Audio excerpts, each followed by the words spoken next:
जय हिंद। कैसे हैं आप? आपके अपने चैनल गुरु गंगा में आपका हार्दिक स्वागत है। आज के वीडियो में हम लोग संज्ञा और उनके भेद के बारे में सीखेंगे। विभिन्न प्रतियोगी परीक्षाओं में इससे संबंधित प्रश्न पूछे जाते हैं, इसलिए यह वीडियो आप लोगों के लिए बहुत इम्पॉर्टेंट है। आप इसे ध्यान से देखेंगे। इससे पहले कि ये वीडियो शुरू किया जाए, जिन लोगों ने चैनल को सब्सक्राइब नहीं किया हुआ चैनल को सब्सक्राइब कर लें और बेल आइकन को प्रेस कर दें ताकि प्रत्येक वीडियो की नोटिफिकेशन को समय पर मिलती रहे। और जिन्होंने पिछली वीडियोज़ नहीं देखी है उनके लिए इस वीडियो के डिस्क्रिप्शन बॉक्स में दिए गए लिंक पर क्लिक करके वो भी पिछली वीडियोज देख सकते हैं। तो आइए चलें आज की कक्षा की ओर। तो चलिए सबसे पहले जान लेते हैं कि संज्ञा किसे कहते हैं। संज्ञा का शाब्दिक अर्थ क्या होता है वह जान लेते हैं। संज्ञा शब्द दो शब्दों से मिलकर बना है, सम ज्ञा। सम ज्ञा, सम का मतलब सम्यक, ज्ञा का मतलब ज्ञान कराने वाला। संज्ञा का मतलब क्या हुआ? सम्यक ज्ञान कराने वाला। ठीक है। और दूसरा जो अर्थ होता है इसका संज्ञा का वह है नाम। ठीक ना। किसी व्यक्ति, वस्तु, स्थान, गुण, दशा, भाव, व्यापार आदि के नाम को क्या कहते हैं? संज्ञा कहते हैं। यह उसकी परिभाषा से जुड़ा हुआ है, तो परिभाषा भी देख लेते हैं। परिभाषा है किसी व्यक्ति, वस्तु, गुण, दशा, स्थान अथवा भाव के नाम को संज्ञा कहते हैं। उदाहरण के रूप में आप देख सकते हैं, जैसे हरीश, दिल्ली, लाल किला, सुंदरता, भ्राता, युवा, वकील, दोस्त, मनुष्य, बचपन, मनुष्यता, दोस्ती, स्त्रीत्व, स्वामित्व, वकालत आदि, है ना। तो किसी व्यक्ति का नाम हो, वस्तु का नाम हो, गुण हो, दशा हो, स्थान हो या भाव, किसी का भी नाम हो, वो क्या कहलाता है? संज्ञा कहलाता है। संज्ञा के भेद के बारे में जान लेते हैं। हिंदी व्याकरण में संज्ञा के मुख्यतः तीन भेद होते हैं। हिंदी व्याकरण में संज्ञा के मुख्यतः तीन भेद होते हैं। पहला है व्यक्तिवाचक संज्ञा, दूसरा है जातिवाचक संज्ञा, तीसरा है भाववाचक संज्ञा। परंतु अंग्रेजी व्याकरण के प्रभाव के कारण कुछ विद्वान संज्ञा के दो और भेद को स्वीकार करते हैं, जो निम्नलिखित है। एक द्रव्यवाचक संज्ञा, जिसको आप पदार्थवाचक संज्ञा भी कहते हैं, और दूसरा है समूहवाचक संज्ञा, जिसे आप समुदायवाचक संज्ञा भी कहते हैं। वास्तव में यह दोनों जो दिए हुए हैं, यह दोनों भेद जातिवाचक संज्ञा के अंतर्गत ही आते हैं, परंतु अंग्रेजी व्याकरण के कारण कुछ विद्वानों ने इसे भी संज्ञा के अलग भेदों के रूप में स्वीकार किया है। ठीक है। तो मुख्यतः तीन भेद हैं, और वैसे देखा जाए तो सामान्य रूप में हम 5 भेदों के बारे में भी पढ़ सकते हैं। अब देख लेते हैं कि व्यक्तिवाचक संज्ञा क्या होती है, समूहवाचक क्या है, सबके बारे में जान लेते हैं थोड़ा थोड़ा, क्योंकि वो पूछा जाता है एग्जाम के अंदर। तो आप ध्यान से देख लीजिए। व्यक्तिवाचक संज्ञा। व्यक्तिवाचक संज्ञा क्या है?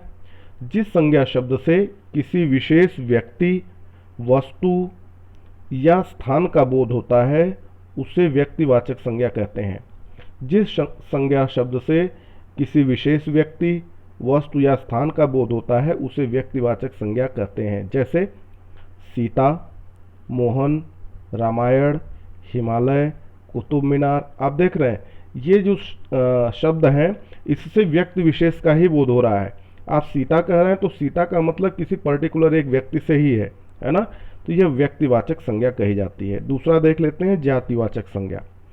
जिस संज्ञा शब्द द्वारा किसी व्यक्ति, वस्तु, प्राणी, स्थान आदि की संपूर्ण जाति का बोध हो उसे जातिवाचक संज्ञा कहते हैं। जिस संज्ञा शब्द द्वारा किसी व्यक्ति, वस्तु, प्राणी, स्थान आदि की संपूर्ण जाति का बोध हो उसे जातिवाचक संज्ञा कहते हैं। जैसे पर्वत। ठीक ना। अब पर्वत, तो पर्वतों की अपनी एक जाति है, कोई नाम नहीं है पर्वत, बहुत सारे पर्वत है ना। हाथी, आप कहेंगे हाथी जा रहा है, तो कौन सा हाथी जा रहा है ना। तो जातियों का अपना एक समूह है। देश, नदी, लड़का, नगर, है ना।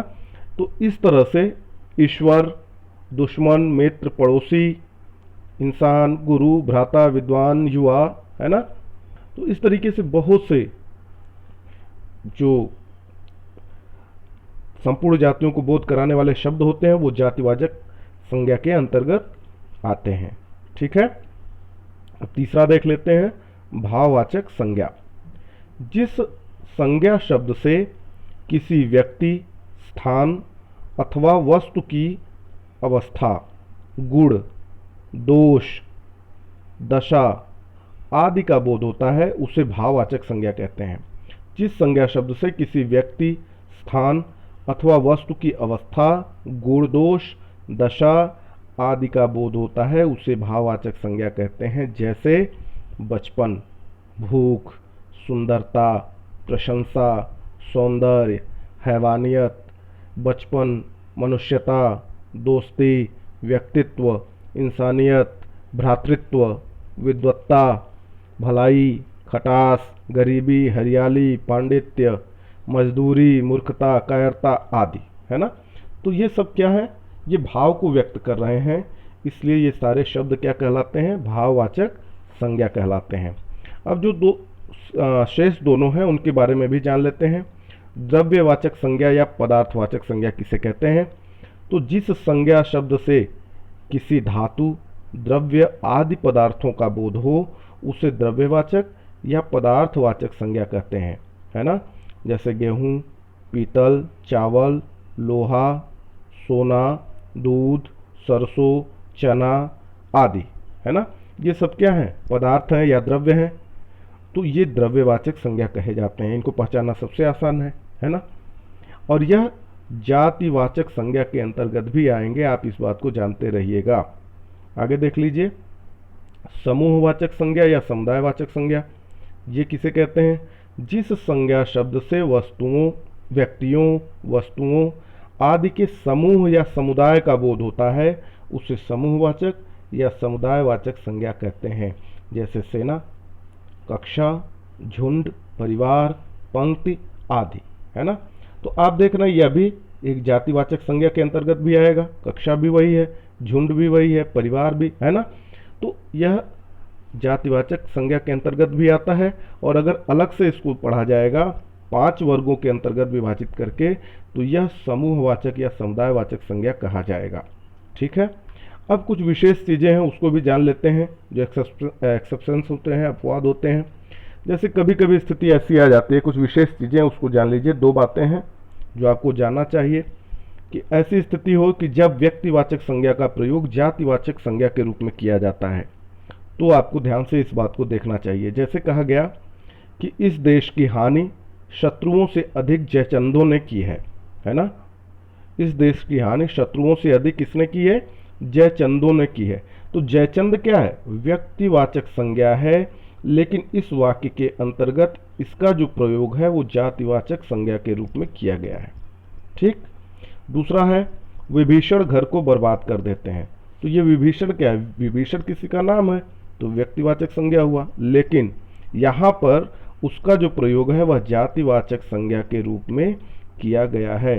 तो वाक्यों के आधार पर यह तय होगा कि यह जो शब्द दिए हुए हैं, यह जो दोनों शब्द दिए हुए हैं, ये व्यक्तिवाचक संज्ञा है या जातिवाचक संज्ञा है।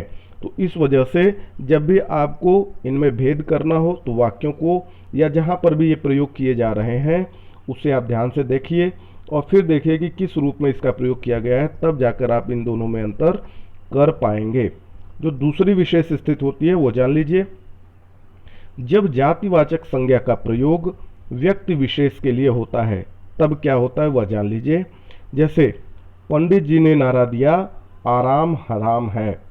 ये पंडित जी एक तरह से तो जातिवाचक संज्ञा है ना, समूह की बात है।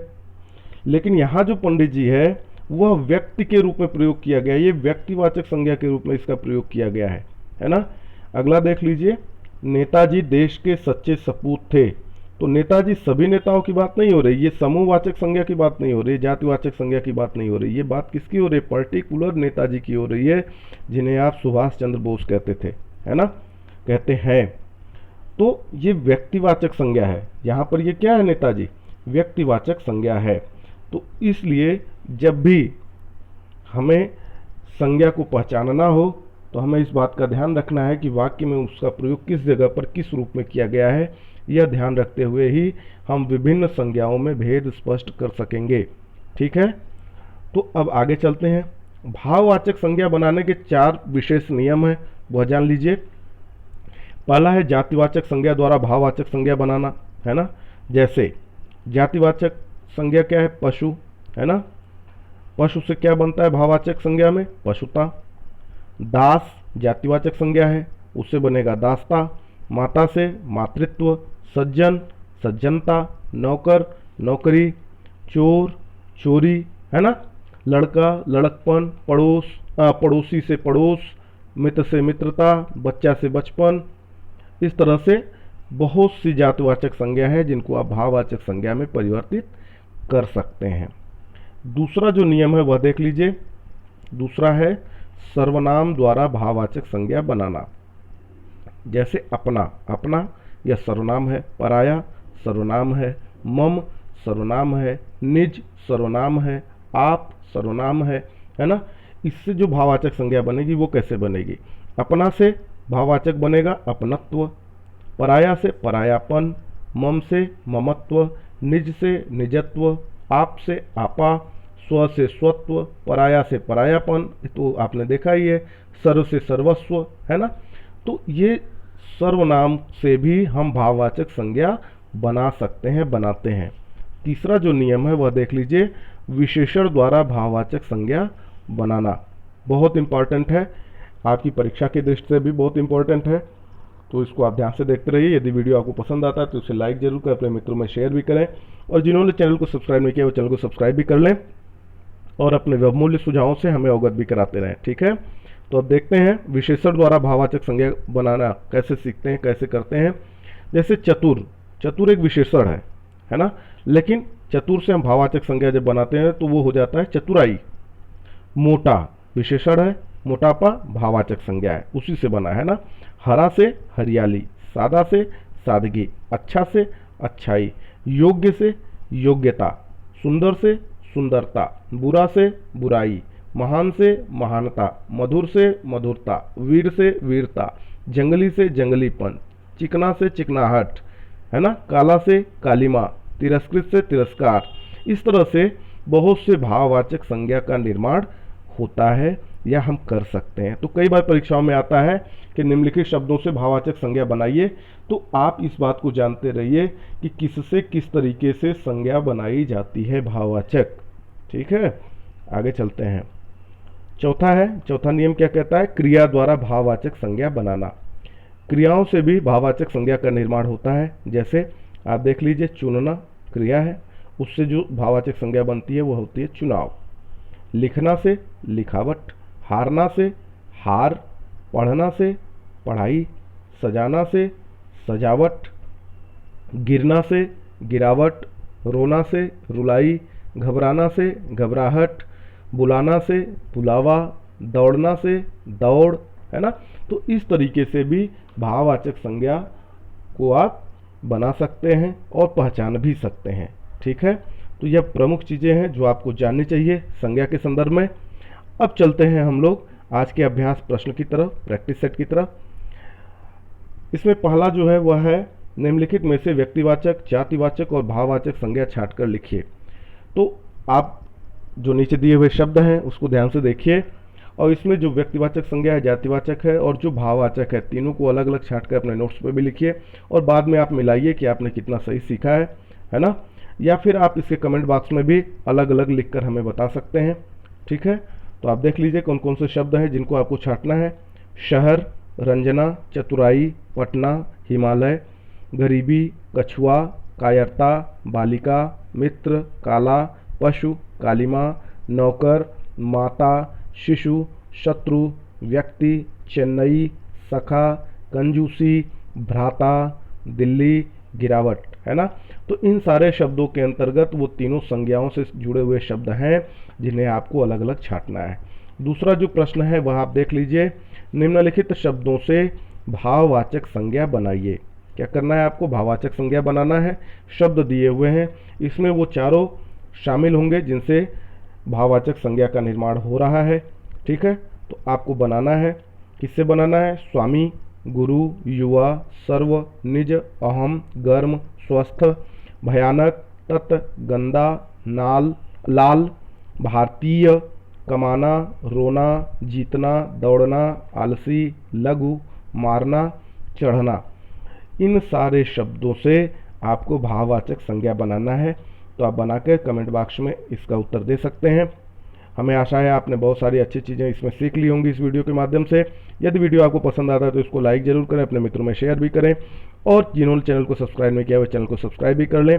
और अगले वीडियो तक के लिए एक बार फिर से आप सभी लोगों को जय हिंद।